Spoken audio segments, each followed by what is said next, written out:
everybody. Welcome to KTM Sports Nation. I am your host, Kevin Tyler McGuinness, and I'm glad to be back on the show. We have a lot to cover when it comes to the Lakers, the Knicks, Lionel Messi scoring his 900th career goal, international and club. I can't believe 900 goals for between PSG, Argentina, Inter Miami, Barcelona. It's crazy. This guy is unbelievable. The best to ever play the game for sure. But, like I said, I want to start with the Lakers because the Lakers are off to an amazing start this season. Luka Doncic is the best player on the Lakers this season, I have to say. He's in MVP form, absolutely sensational recently, scoring 100 points in the last two games, scoring 40 against the Houston Rockets, and then last night scoring 60 against the Miami Heat. It's 11 wins in the last 12 games for the Los Angeles Lakers and 8 straight wins, so they're off to an unbelievable start. Their offensive rating during the stretch is very elite. I mean, they're clutch. Luka Doncic is an absolutely sensational. He's not just scoring, he's controlling the pace, dictating matchups, forcing double teams. So here's the thing, when they're double teaming Luka, LeBron James and Austin Reeves they could take advantage because they're the best 2 and 3 players on the team. Luka Doncic has been absolutely sensational though for the Los Angeles Lakers. LeBron looks like he's 23 years old again. He's been dunking like crazy. I think in the last 8 games he's had 7 or 6 dunks a game, which is pretty insane. The defenses are collapsing when Luka brings the ball up, or Austin Reeves. Shooters are getting clean looks.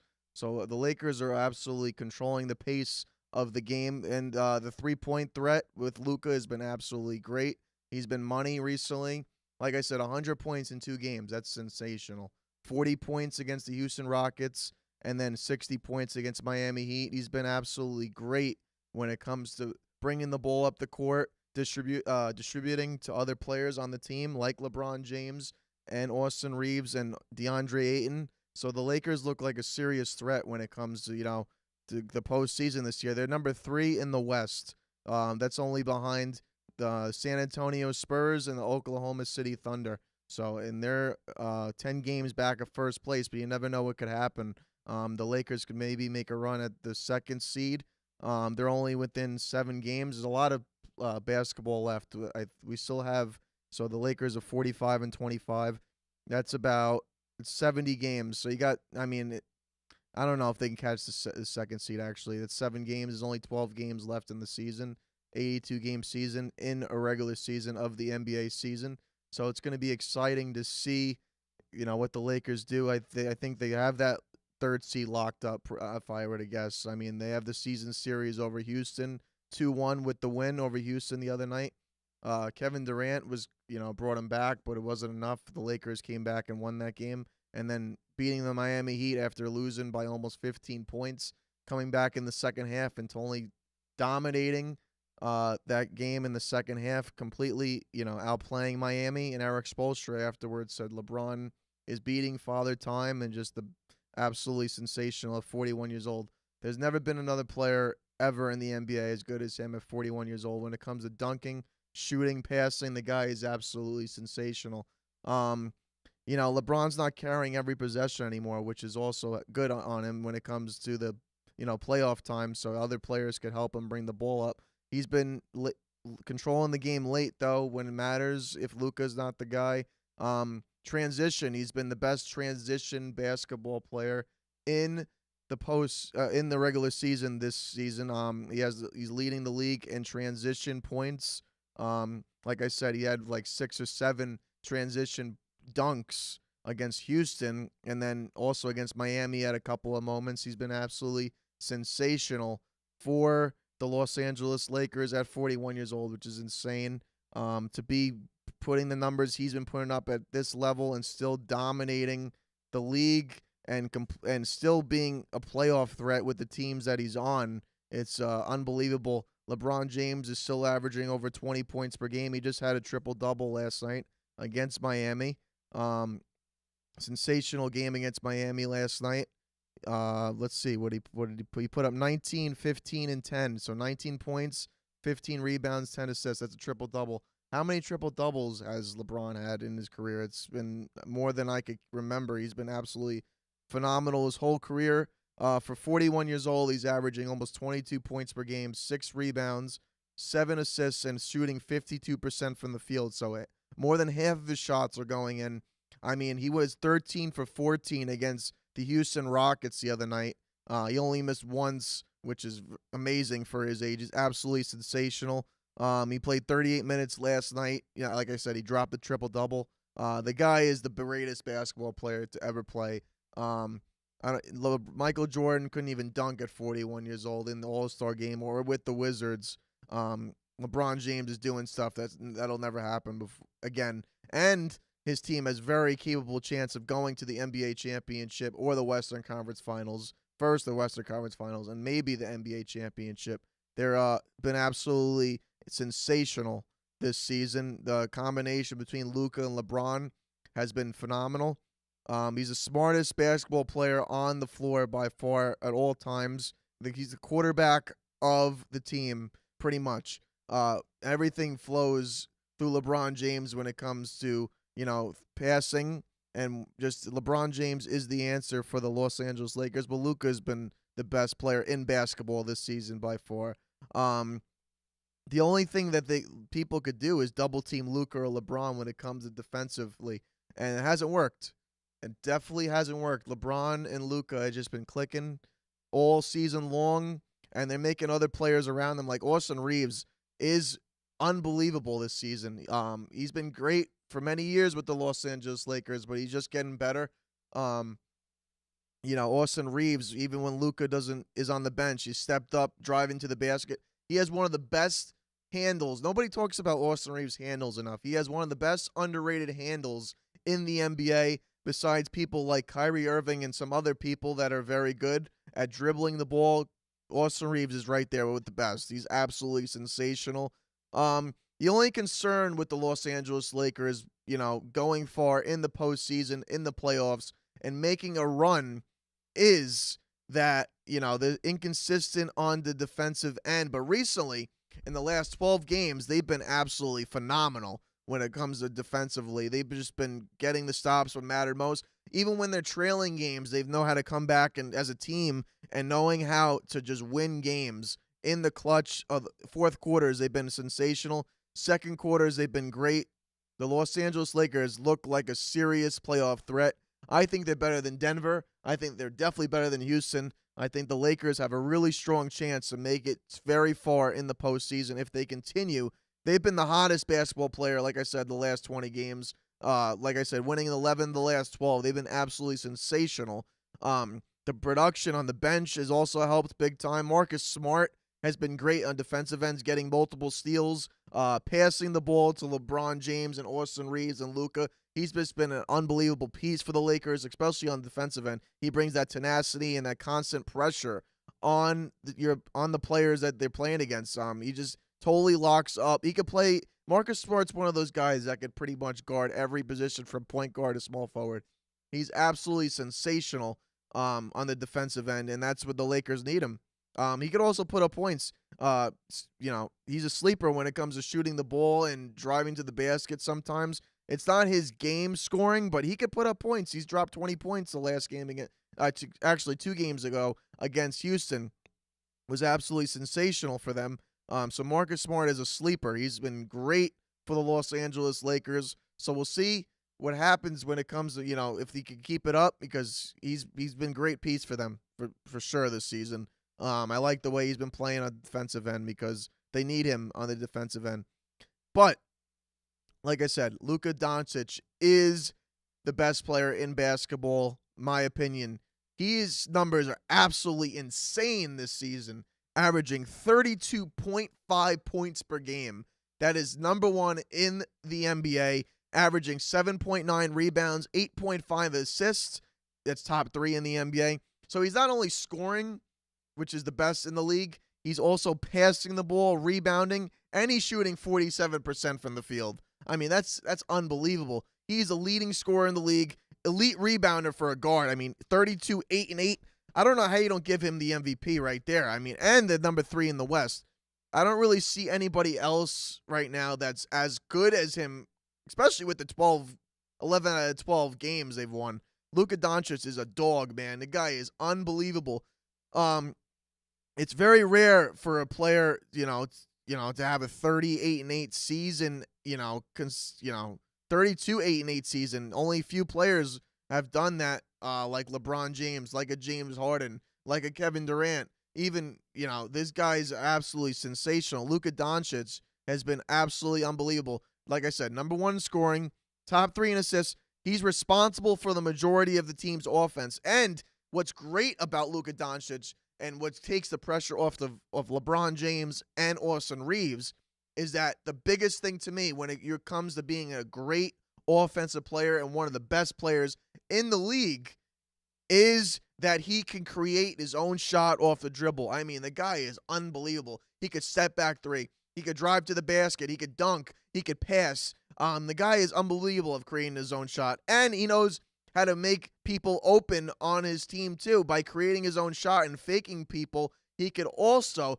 pass the ball out to players like Austin Reeves, Marcus Smart, and LeBron James. I mean, when you create your own shot and people are running to you on the 3-point line, that's going to create people on your team to be open on the 3-point line or in down low. Because DeAndre Ayton has been solid recently too, on defensive end and rebounding and scoring. He's been solid. He's stepped up his game in this win streak. The Lakers look pretty serious. They've been absolutely on fire recently. But the most clutch thing about Luka Doncic this season has been his late game offense. He's been absolutely sensational in the clutch. I mean, just draining threes, just constantly when the game is on the line, and whether they're up or down by by a few points, up by a few points, the guy is absolutely clutch. I mean, against Houston, like I said, Luka Doncic, it was 115-111. It was about 50-something seconds left.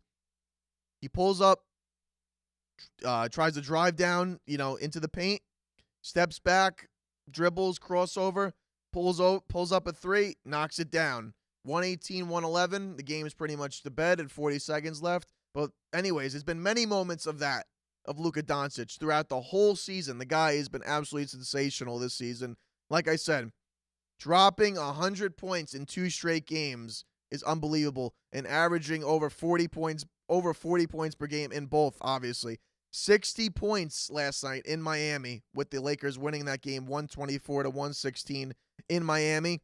And also having a 40-point game against Houston the game before that. So to me, if I were to give the MVP to somebody in the NBA right now, it would be Luka Doncic, because the Lakers are the 3rd seed.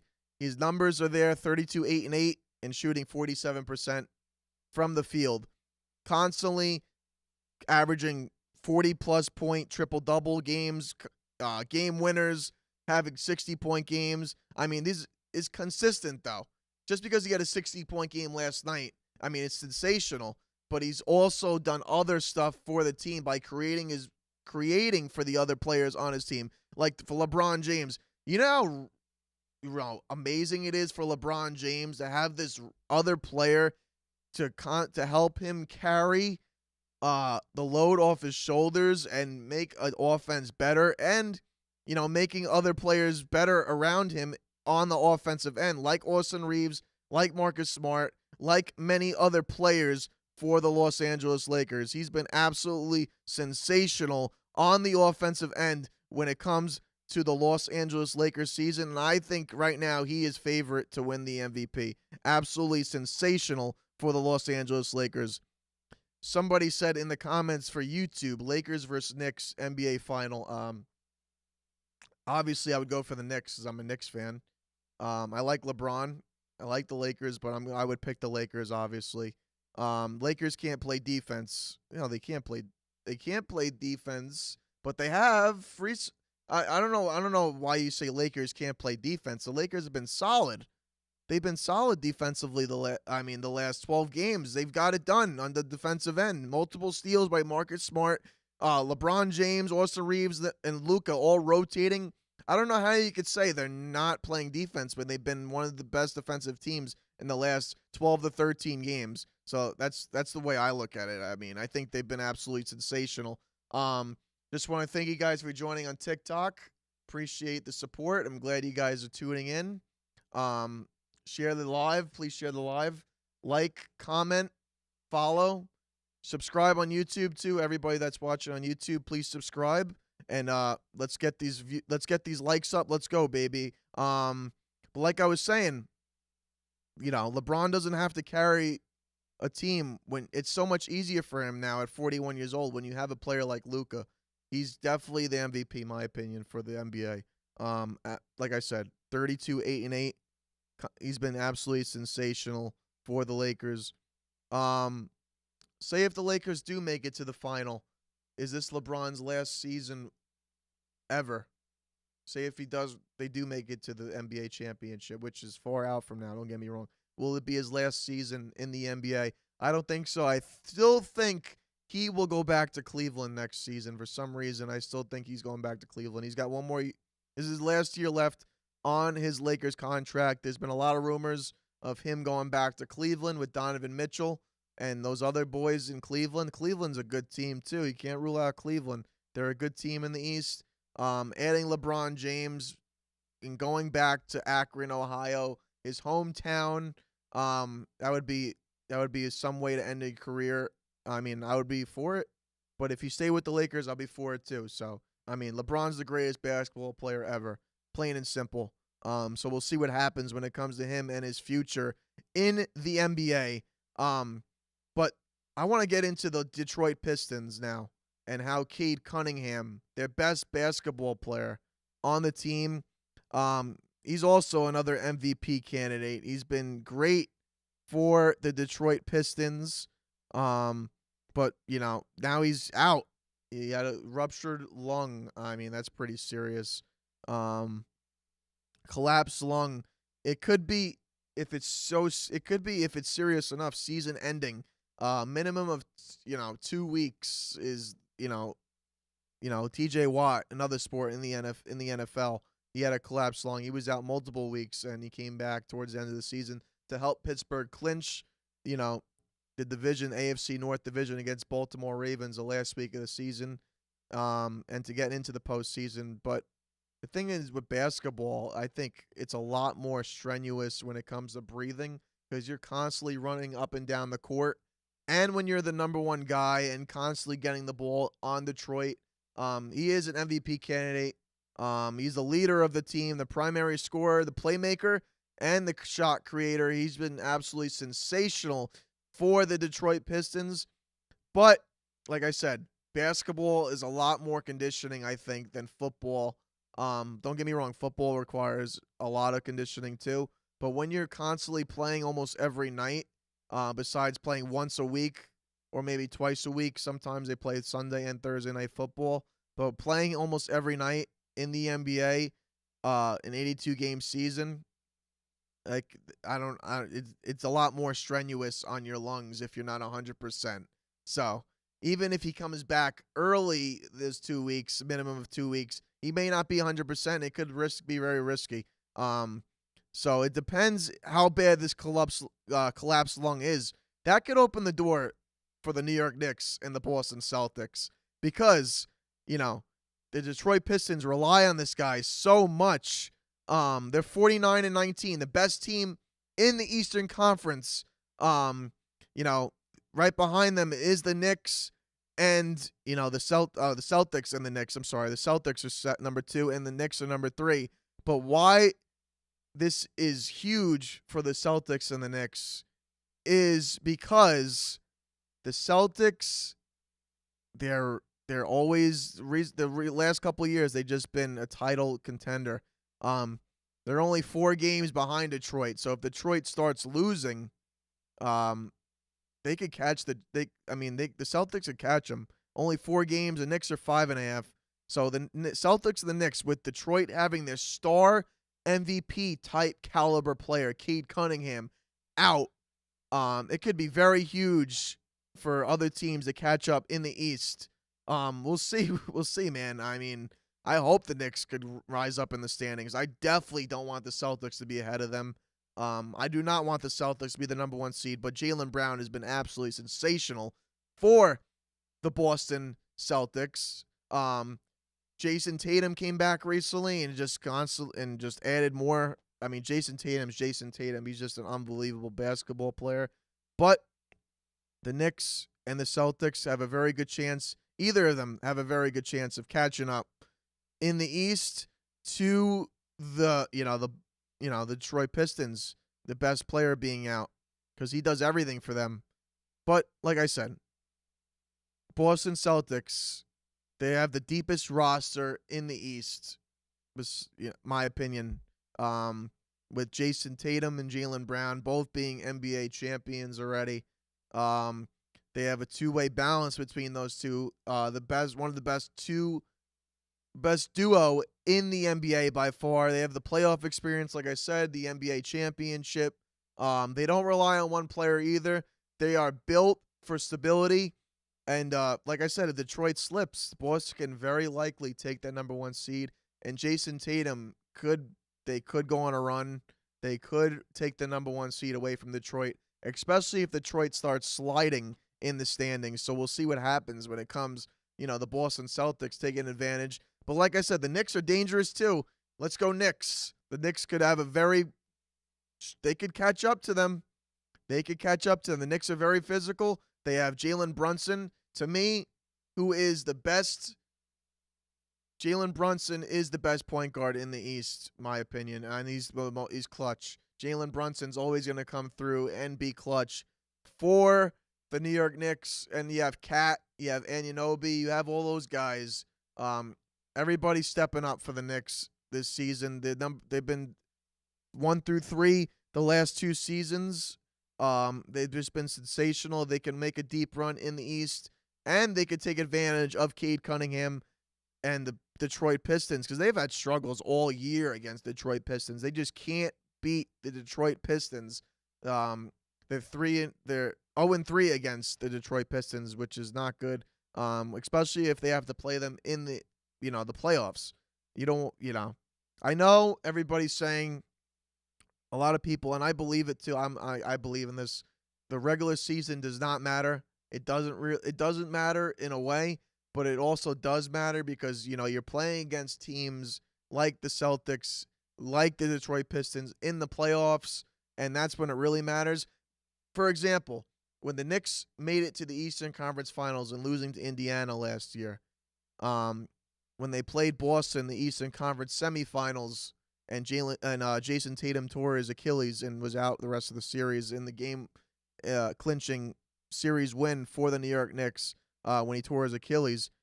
The Knicks were losing all the regular season games against Boston. They lost every regular season game against Boston Celtics last year, but they got it done in the playoffs. So you can't. That's what I'm saying. Regular season doesn't matter, but you still got to come through and play in the postseason, in the NBA playoffs, and show up. That's why I think seeding is going to matter because it could be very well the New York Knicks versus the Boston Celtics. It could be the Knicks versus the Detroit Pistons. It could be the Celtics versus the Pistons. It could be the Celtics versus the Knicks. Whatever. It could be any one of those. The seeding is going to be huge because if these teams play against each other, and I believe these are the 3 best teams in the East, my opinion, Cleveland being number 4. I think Cleveland's the 4th best team in the East. This sleeper, Donovan Mitchell, is an absolute unbelievable basketball player, absolute dog. I mean, like I said, if LeBron goes back and plays with him, I think that would be great. But like I said, you have the Detroit Pistons, 3 best teams, my opinion. The Detroit Pistons, you have the New York Knicks, you have the Boston Celtics, and you have the Cleveland Cavaliers, who have a balanced scoring and they're consistent. They slide up and down sometimes, but they always find a way to be in the top 5. The Pistons, the Celtics and the Knicks and the Cleveland are the 4 best teams in the East. The question is the East now wide open with Cade Cunningham being out for however long he is? I mean, because this is a major injury and it could define the playoff seeding for the NBA playoffs this season. I think this takes Detroit from being the favorite if it's a long-term injury, from being the favorite in the East, because they are the best team in the East. They're 50-19. It's a great record. To being very, very, they could slide. They could slide. This guy is the best player on their team. So, people could take advantage. The Celtics could take advantage of this. The Knicks could take advantage of it. The Cleveland Cavaliers could take advantage of it. Somebody said, yes, wide open on TikTok when it comes to this Eastern standings. It's very wide open. The Celtics could catch up. The Knicks could catch up. I think if with Cade Cunningham being out for a significant amount of time, I think he's going to need a lot of time to recover and come back from this injury. I think the Celtics and Knicks, it's open. It's open for them to take the East. Somebody said on YouTube, Ayton is not a good enough center. He's been solid though recently. He doesn't have to do anything crazy. He just has to be a 15-10 guy, 10 to 15 point guy, 10 rebounds, couple offensive rebounds. Kick it out to Austin Reeves and LeBron James and Luka. That's all he has to do is just be a 10, 15, 10 guy, and they'll be straight. The Lakers have been great recently. They've been the best team in the NBA over the past month, in my opinion. But like I said, with Cade Cunningham being out, it's a big loss for the Detroit Pistons, and we'll see what happens with them. I think the Knicks and Celtics could catch them. I'm hoping the Knicks do. We'll see what happens. This injury, like I said, could define what happens in the postseason and who is in what seed. 8 straight wins. Yep, 8 straight wins for the Los Angeles Lakers. Yep. Share the live, guys. Share the live on TikTok. I appreciate you guys for joining. Appreciate you guys on YouTube for joining. Subscribe, share, like, follow, all the above. Let's go. Like I said, though, the Knicks, they're very capable of going up in the seeding. Celtics can too. They both, the Celtics know what I hate to say it, but the Celtics know what it takes to go to the NBA championship and knowing how to win and when it matters most to get to the Eastern Finals. Recently, they've just been constantly just doing it. So, what's my take on the San Antonio Spurs? The San Antonio Spurs, San Antonio Spurs are a good team. Wembanyama is unbelievable. That guy is ridiculous. The second in the West. They're only 3 games behind Oklahoma City. Can't sleep on the Spurs. The Spurs, they just know how to win. For the past 25 years, the Spurs just know how to get it done. They're just sensational. With Greg Popovich, Tim Duncan, Kawhi Leonard, Manu Ginobili, Tony Parker, till now with Wembanyama and those other guys on that team, the Spurs, their front office, they just know how to draft and know how to build a team. They're just an unbelievable franchise. Wembanyama has been absolutely sensational for the San Antonio Spurs.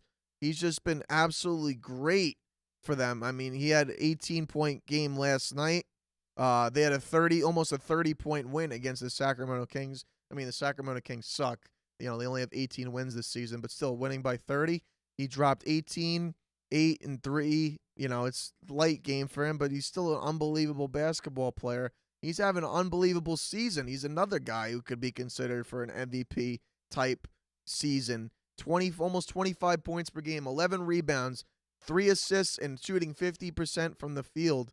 This guy is an absolute freak. For his height, 7'3" or 7'4", however tall he is, he's between that range. The guy could drive up the court. He could pull up from 3. He could drive to the basket. He could shoot fadeaway, shoot the mid-range. The guy is sensational for the San Antonio Spurs. The guy is constantly coming through for this team, and you could very well be an MVP type candidate also, because the Spurs are right there when it comes to being the best team in the league. Also, being only 3 games behind the Oklahoma City Thunder, they have a very good chance to catch the Oklahoma City Thunder. Even if they slip by a little bit, the Spurs are right there. So that's the 3 best teams in the West. You have the Thunder, Spurs, and the Lakers, and the East, and I think that's perfectly fitting too. I think those are the 3 best teams in the West, in my opinion, this season. I know records, sometimes standings and records don't show how good a team is, because some teams could, on the lower part of the half, could sneak up and beat these top teams. We've seen it in the NBA playoffs many years. But I believe the Thunder, Spurs, and Lakers, they are the 3 best teams in the West. And I believe in the East that the Detroit Pistons, they might not be the best team in the East for much longer, but they are right now. The Detroit Pistons, the Knicks, and the Celtics are the 3 best teams, and Cleveland. I think Cleveland could hop over Detroit, because I don't think Detroit could sustain without Cade Cunningham the number 1 spot. And I think other teams will leap to number 1 seed. I hope it's not Boston. I hope it's the Knicks. We'll see what happens. I want Jalen Brunson to carry the Knicks to a championship. It's been way too long. It's been over 50 years since the Knicks won a championship. It's time to bring a championship to Madison Square Garden, to New York. It's way overdue. It's time. The last time a New York team won in general a championship was 2011, and that was the New York Giants against the New England Patriots. Super Bowl, what Super Bowl was that number? Let's see. Super Bowl.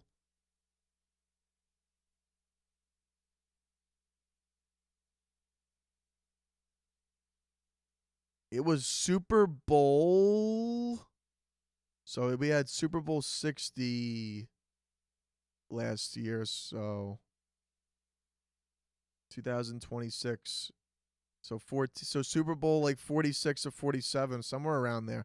Yeah. 46. Yeah, I think it was 46. Super Bowl 46, the Giants beat the Patriots. That's the last time there was a championship. I mean, geez. I know the Liberty won, but come on, it's WNBA. I know the Liberty. I like the Liberty. But unbelievable basketball team. But I'm talking about like between the Giants, the Jets, the Knicks, the Rangers, the Mets. I'm talking about major franchises here. I'm talking about actual major franchises where constantly on television, constantly have the most support. Because the WNBA, don't get me wrong, they deserve their props. The credit, whatever. Liberty is great team, but still, it's I'm talking about real teams that have been in the league for a while now, in different sports. So somebody said. Yeah, I wouldn't say what a joke, because they did win the championship, but it's nothing compared to the NBA, the NFL, the NHL, and the MLB. It's time for the Knicks to win a championship, way overdue. So we'll see what happens. But other than that, we have the Venezuela beating United States in the WC championship game. I mean, that was a shock. The United States were horrible offensively that whole game. They were the favorites besides Japan, I believe, to win the tournament. Venezuela beats United States 3-2. Like I said, they were great all tournament. The pitching was great. I mean, Eduardo Rodriguez for the Venezuela looked like he was an absolute Cy Young candidate for them. It was their first championship ever in the WBC World Baseball Classic. If you guys don't know what WBC means, it's not the boxing, but World Baseball Classic championship, first ever for Venezuela in their history as a nation. So that's nice for them to win and achieve. They beat United States 3-2. It was 2-0 going into the 8th inning. 2-2.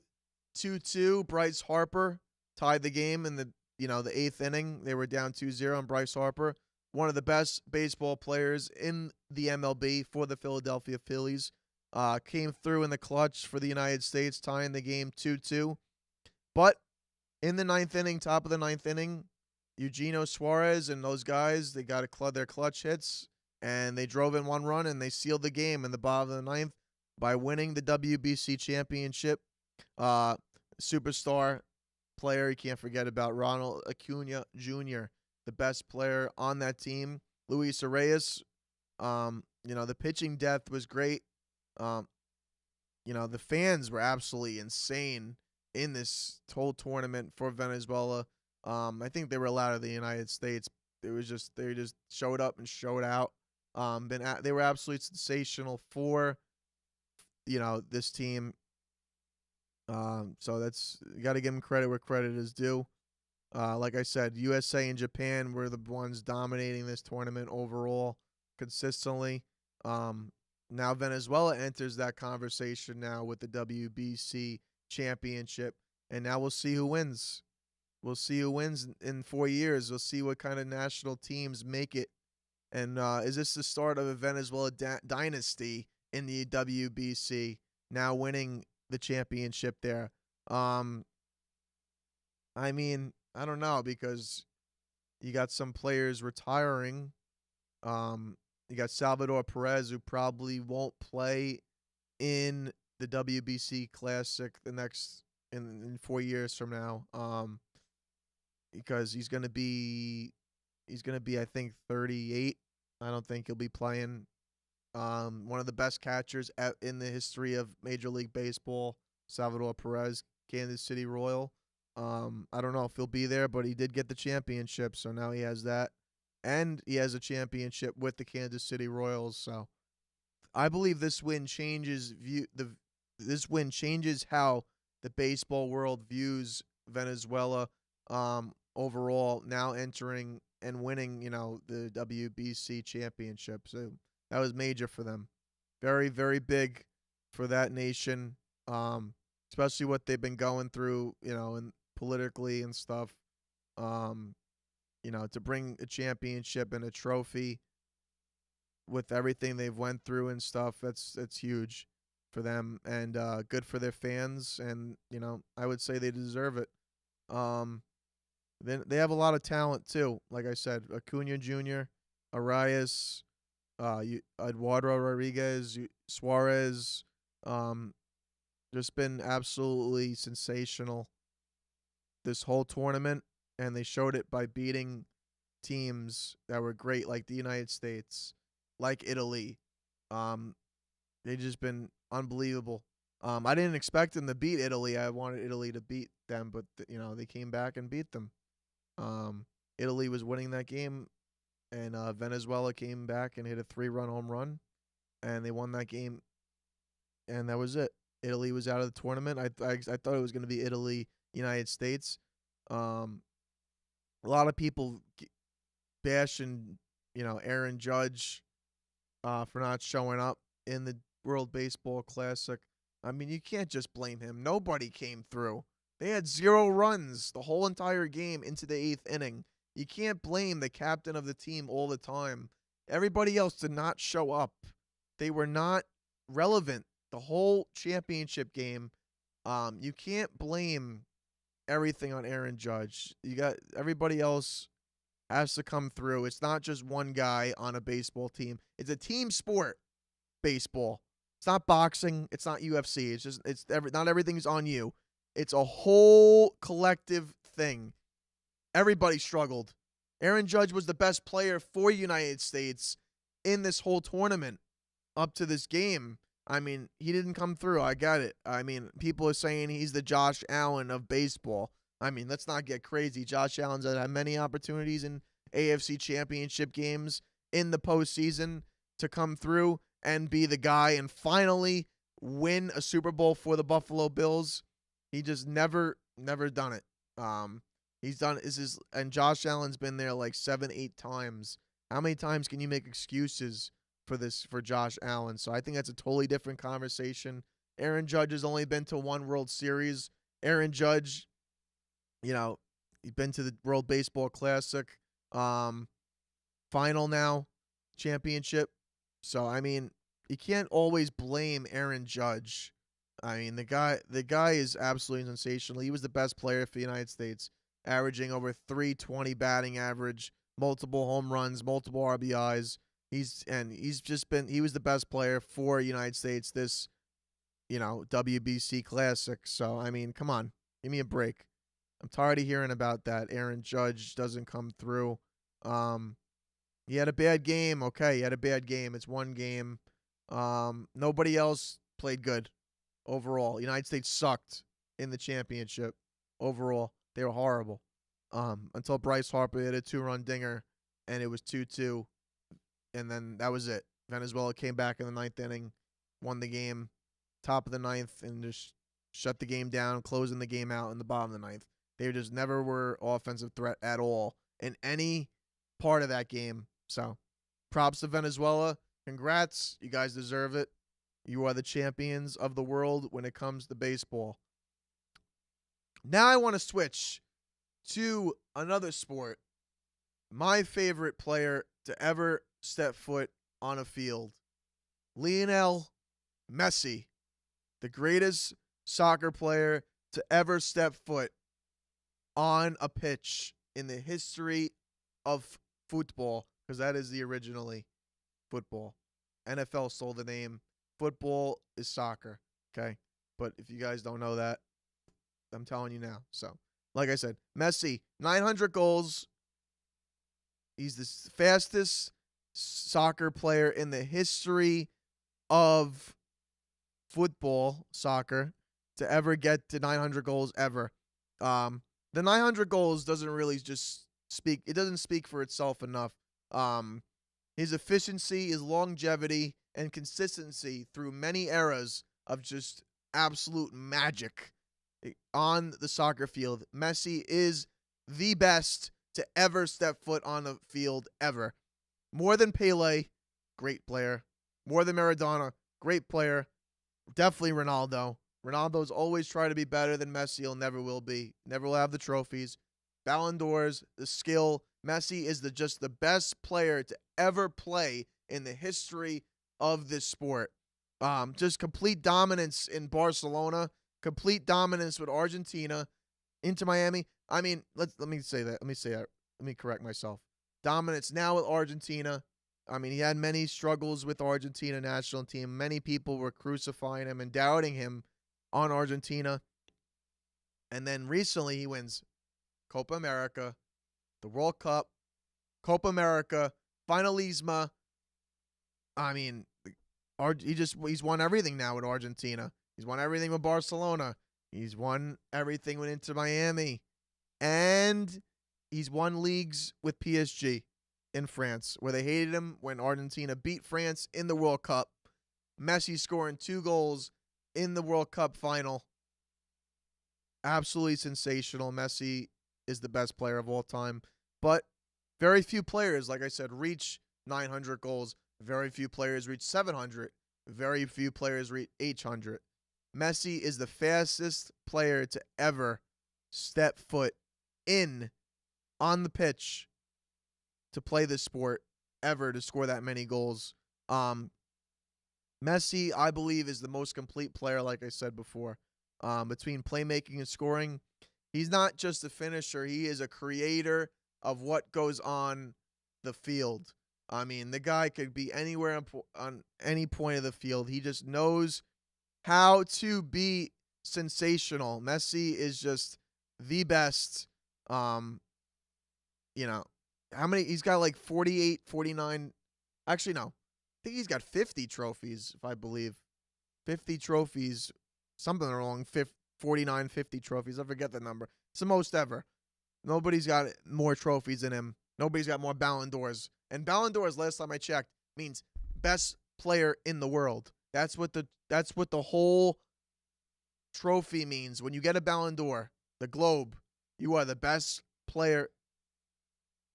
What? He's got 46. Thank you. He's got 46 trophies. He's got the most Ballon d'Ors, which means you are the best player in the world. He's got more than anybody in the history of the sport. He's just unbelievable. How many times he's come up clutch against Real Madrid? I mean, he's got the most, my opinion, the most clutch goal in the history of the sport ever. With that clutch goal at the Bernabeu, 2-2. Jordi Alba crosses the ball into the box. Messi scores it in the 89th or 90th minute. I forget, it was right at the end of the game. The left foot curling into the left corner to pass the goalkeeper. And what picture is more legendary when it comes to clutch in this sport than when Messi lifts the jersey in Real Madrid Stadium, the Bernabeu, showing everybody that he is come to dethrone another glorious moment for Real Madrid. Messi just constantly just shows why he's the greatest soccer player ever. He's just unbelievable. And he's extending his legacy in the MLS, in Inter Miami. He's producing at an elite level.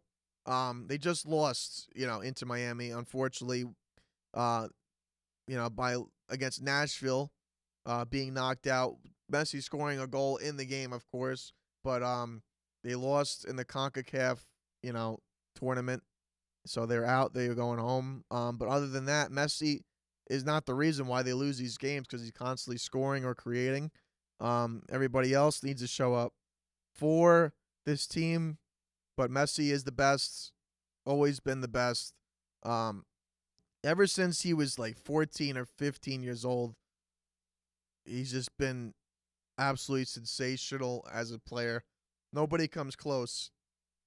91 minutes he scored the goal against Real Madrid. The best and the most clutch goal in the history of the sport, my opinion. And, in the clutch goal against Mexico in the World Cup, there's just so many goals you could talk about over the 900 that he scored that had been absolutely clutch. So people that say Messi is not clutch, they're out of their mind. He is so clutch. He scored goals against Mexico in the World Cup. The goal against Manchester United in the 2011 Champions League final. The goal against Atletico Bilbao. And coming off the sideline and crossing in and out of players, dribbling in and out. Scoring unbelievable goals throughout his career that matter most to winning the most championships. That he has the most trophies ever. So he has the most important trophy in the world, the World Cup, and has a chance to win it again with Argentina again. I'm hoping Argentina wins the World Cup. It's time. I can't wait. I can't believe it's been 4 years already. And it's in the United States, which is pretty cool. United States, Canada, and Mexico, which is cool. But the World Cup final is right in the backyard, right where I live. It's at MetLife Stadium, which is not far, which is pretty amazing. It's going to be an absolute insane way to win a World Cup if they do make it. I hope they do. Argentina has a very good team. They have about the same team as they did when they won the last World Cup. So, Alvarez is unbelievable. Martinez, Messi. The only missing piece that won't be there is Di Maria. Di Maria is one of the best, most underrated. People don't talk about him enough. Angel Di Maria is one of the best players to ever play at the wing ever. He's won every trophy too. Champions League, La Liga. He's won everywhere. He's won with Argentina. I'm gonna miss him in the World Cup, but Argentina has many pieces like Gonzalez. They have other many pieces. They have DePaul in the midfield. They have McAllister. They have Otamendi. This could be, I think this is Otamendi's last World Cup, but he's been great with us for many years, and the Argentina has a very good chance. There's very few teams that are better than Argentina in the World Cup. I think Spain is very good. Argentina, France is always going to be a threat with Mbappe and other people. Portugal won, the UEFA Nations League by beating Spain in the final, and they have a very good team.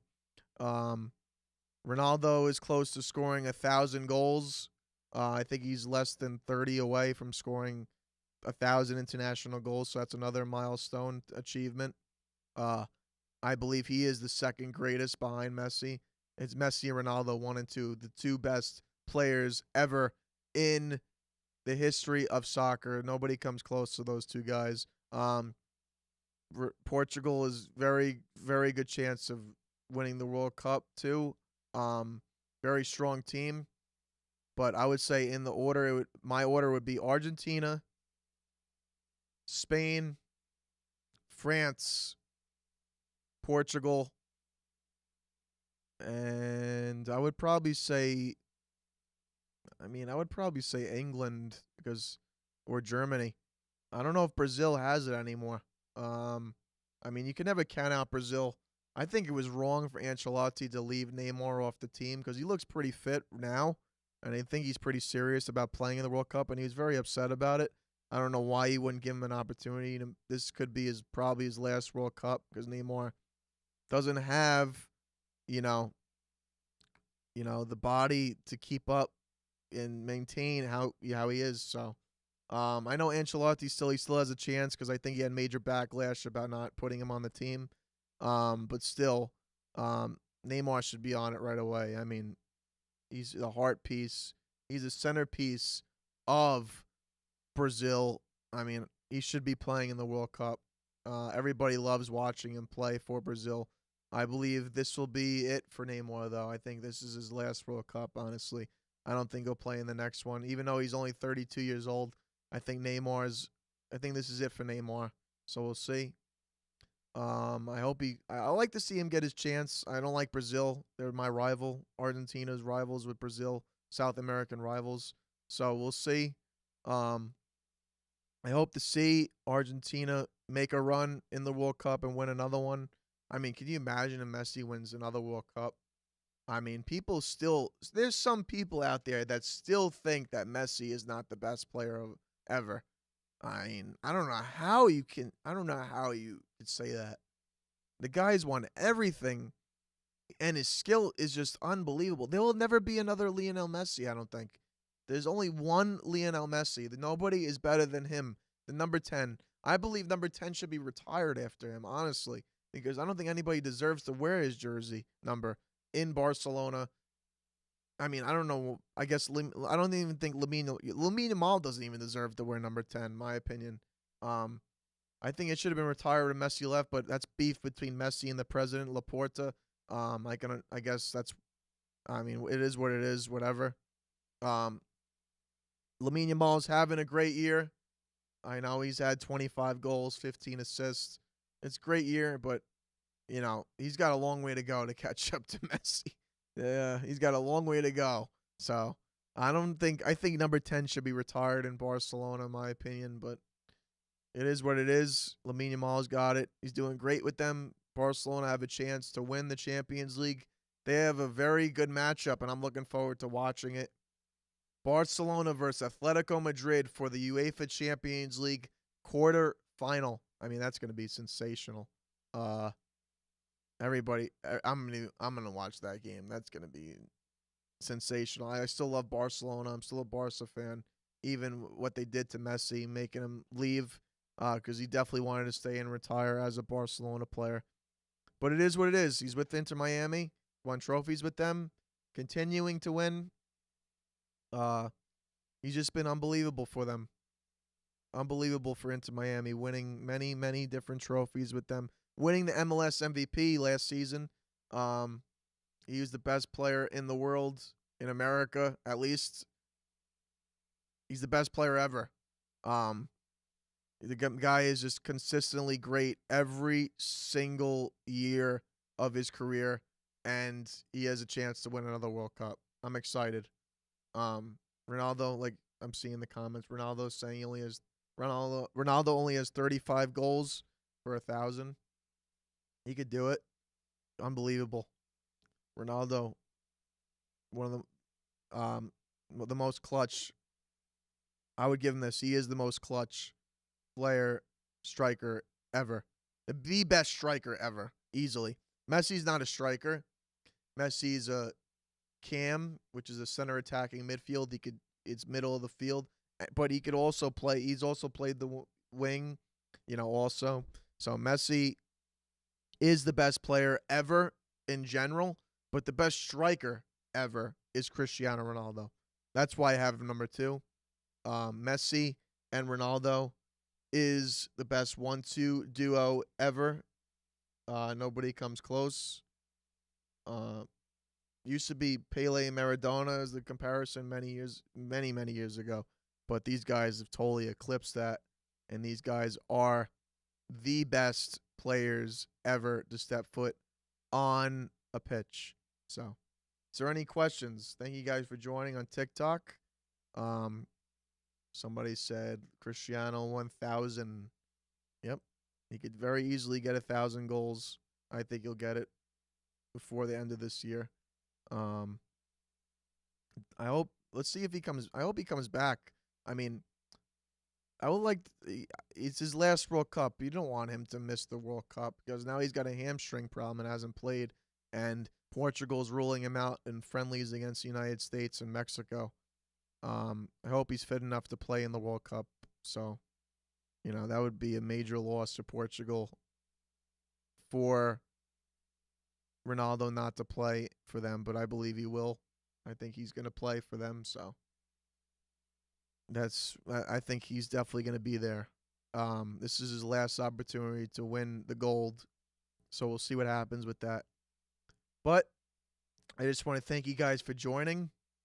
It's, unbelievable stuff that's going on right now when it comes to basketball. This summer is going to be one of the most insane sports summers ever. Just with combat sports alone, the White House is going to be an insane event. You have International Fight Week. Will Connor come back for International Fight Week? I think that's prime for him to be on International Fight Week because he said he's either fighting on the White House or International Fight Week. It's up to you, Dana and TKO. Make it happen.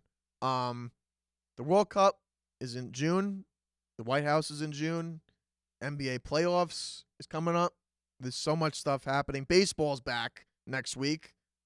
Baseball's back next week. The Yankees are playing March 25th, premiering on Netflix against the San Francisco Giants, their opening day game. So we'll see. I'm excited for all these sports in the summer. But thank you guys for joining. Please share, follow, like on TikTok. Appreciate you guys. Thank you for joining on YouTube. Share, like, and subscribe. I'm looking forward to next week's show, and we'll see you next week.